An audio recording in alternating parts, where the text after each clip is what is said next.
Doa selesai. Assalamualaikum warahmatullahi wabarakatuh. Waalaikumsalam warahmatullahi wabarakatuh.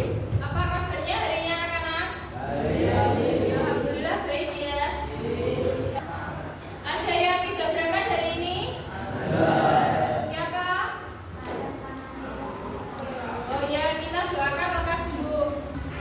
Nah, untuk pembelajaran hari ini kita akan mempelajari mengenai unsur intrinsik puisi. Materi kemarin kita mempelajari mengenai karya fiksi. Siapa yang masih ingat mengenai materi kemarin? Ya, Citra silahkan. Nah, betul. Kemarin kita mempelajari mengenai menilai karya fiksi secara objektif. Siapa yang masih ingat mengenai pengertian maupun contoh? Ya, Mas Rafa, silakan. Ya, betul sekali. Karya fiksi yaitu karya yang bersifat imajinatif atau khayalan dari penyair atau pencipta karya fiksi tersebut. Ada yang masih ingat apa itu contoh karya fiksi? Ya, Mbak Maisara, silakan. Nah, betul sekali. Contoh karya fiksi bisa kita temui yaitu seperti novel, drama, cerpen, dan puisi. Nah, sekarang kita akan mempelajari mengenai unsur intrinsik puisi.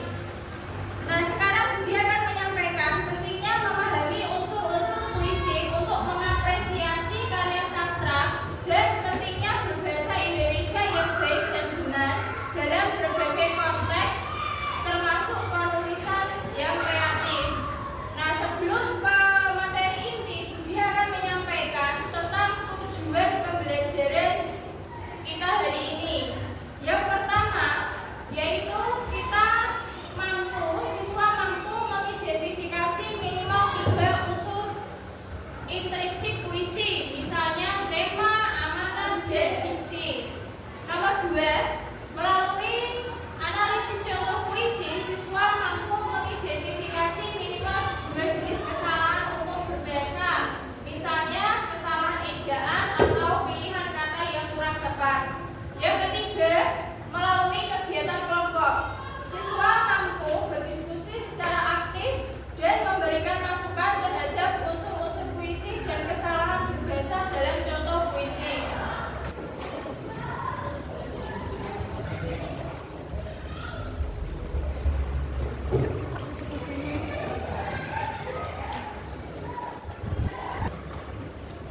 Silakan dilihat di papan tulis maupun di buku kalian yang sudah ringkas di papan tulis depan ini.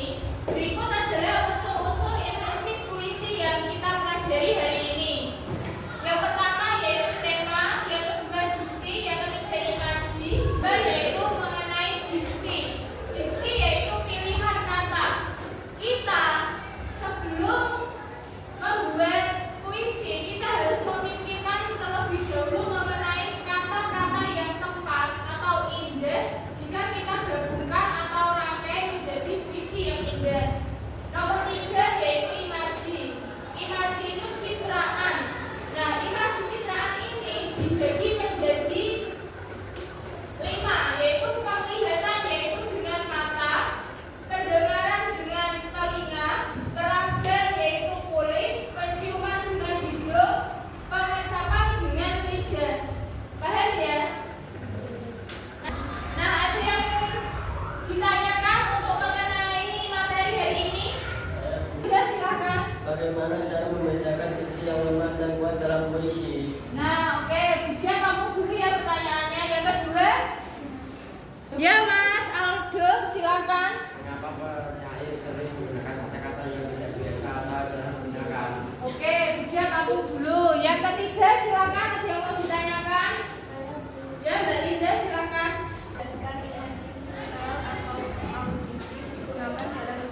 Oke, yang keempat, ada yang mau ditanyakan lagi?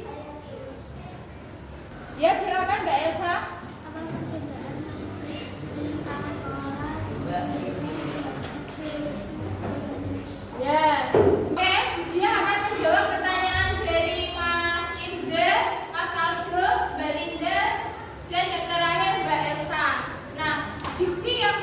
biasanya itu berisi konkret atau nyata dan memiliki konotasi yang kaya. Konotasi itu makna kiasan, ya, makna kiasan yaitu makna yang tidak sebenarnya.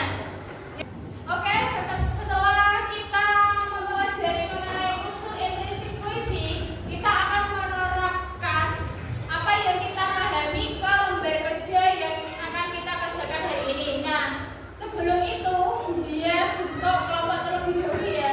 Silakan membentuk kelompok yang tadi dia sudah jelaskan kelompoknya masing-masing.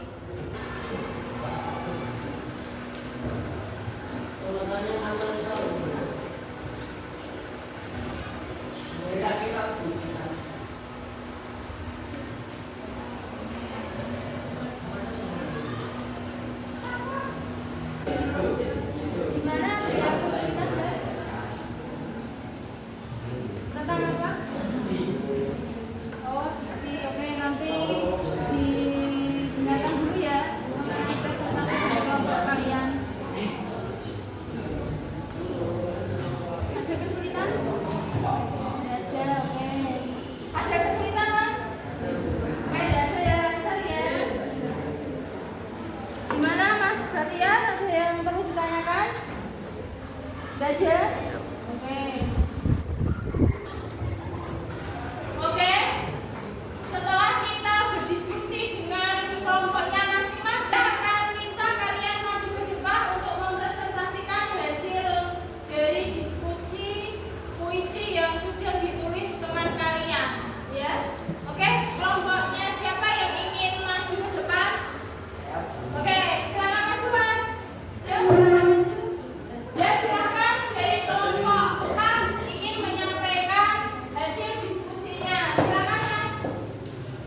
Teman-temanku, duduk berdampingan kita berbagi cerita, tawa dan canda, meraih hari di sekolah kita, saling membantu kala sulit melanda, kesahabatan, erat tawakal menasirna. Oke, kesalahan yang ditemukan dari kelompok 4. Tertentu kalimat kebaikan, kalam